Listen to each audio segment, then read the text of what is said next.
Welcome to our first epic podcast episode.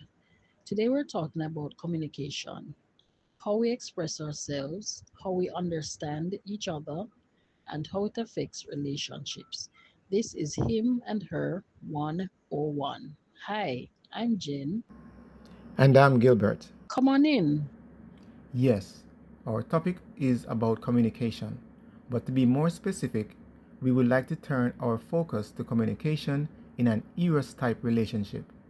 An Eros type relationship thrives on passion, vulnerability, and emotional honesty, but it also requires steady communication to keep that passion grounded.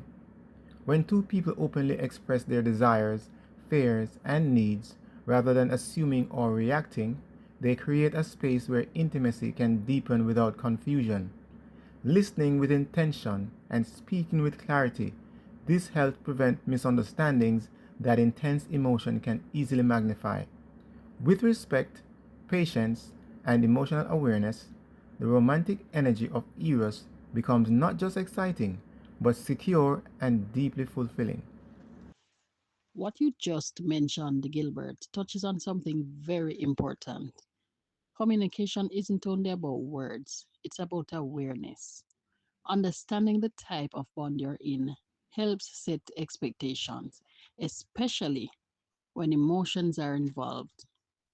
Listening also with purpose requires patience, and patience really creates room for honesty. When people become emotionally aware, they're better able to express needs without defensiveness and respond without assumption. I think too that that is where growth begins. When both individuals feels heard, respected, and understood. Miscommunication in an Eros relationship often happens when strong feelings get in the way of clear expression.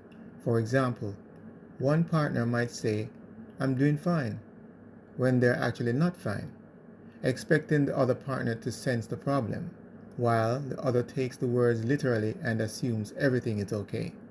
That gap between what's said and what's meant can quickly turn a small misunderstanding into frustration or distance. When partners slow down, speaking plainly, and check in with each other instead of assuming, the passion that fuels the relationship becomes a source of connection rather than confusion.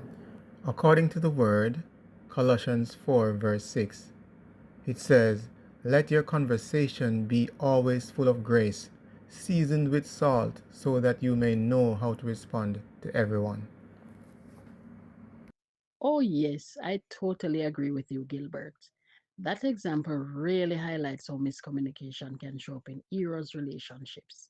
When someone says they're fine but expects their partner to sense otherwise, it creates an unspoken expectation. The other person, in fact, hears the words, takes them at face value, and assumes everything is okay. I truly believe, too, that the gap between what is said and what is felt can indeed quietly grow into frustration or even emotional distance. It is always good to slow down, just be clear, and check in with one another. That does remove assumptions.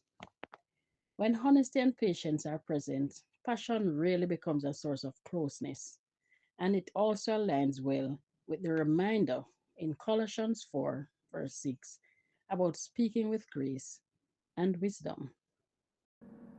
True words, Jen. And what do you say regarding agreeing to disagree?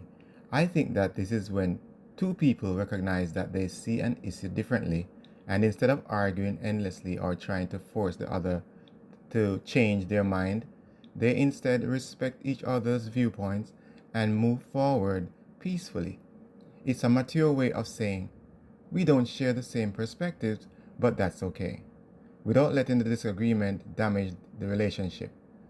This approach keeps communication open, protects emotional safety, and allows both people to stay connected even when their opinions do not align.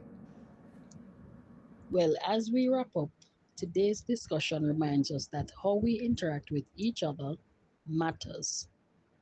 I do believe that understanding, honesty, and respect plays a key role in maintaining healthy bonds.